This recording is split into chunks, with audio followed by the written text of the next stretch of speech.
A network outage at one of Canada's telecom giants has hobbled mobile and internet services around the country for hours since Friday, affecting homes, businesses, ATMs and 911 emergency lines.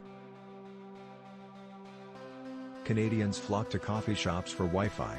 Banks reported problems with payment systems, and retailers put up cash-only signs. NetBlocks, a monitoring group, said the outage at Rogers Communications started Friday morning and knocked out a quarter of the country's network connectivity. It said early Saturday that internet service was being gradually restored. Canada's tax collection agency lost telephone service. The country's largest airline, Air Canada, reported technical problems at call centres. Even the Canadian telecom regulator said its phone lines were affected. In the city of Winnipeg, police asked Rogers users who need to call 911 to try to find landlines or phones on another network in case of emergency. Rogers Communications said late Friday that it had made meaningful progress toward restoring service but that it could not say when the networks would fully recover. Many of our wireless customers are starting to see services return, the company's president, Tony Stoffieri, said in the statement.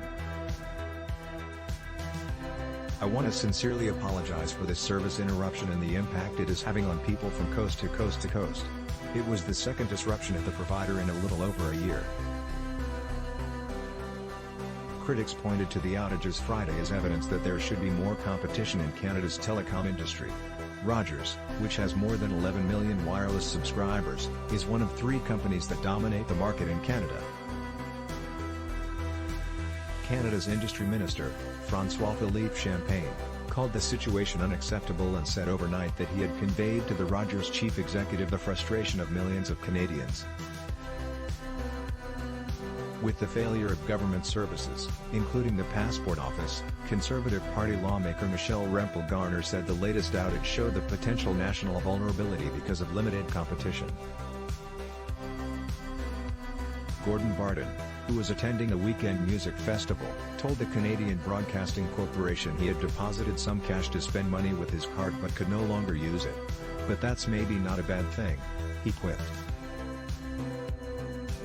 I mean, I don't think a cash-only system is the answer, he added, but it's scary how quickly things can come down. Vancouver International Airport said travelers could not pay for food or use ATMs in its terminals. One domestic airline in the north said it was unable to contact passengers with flight updates.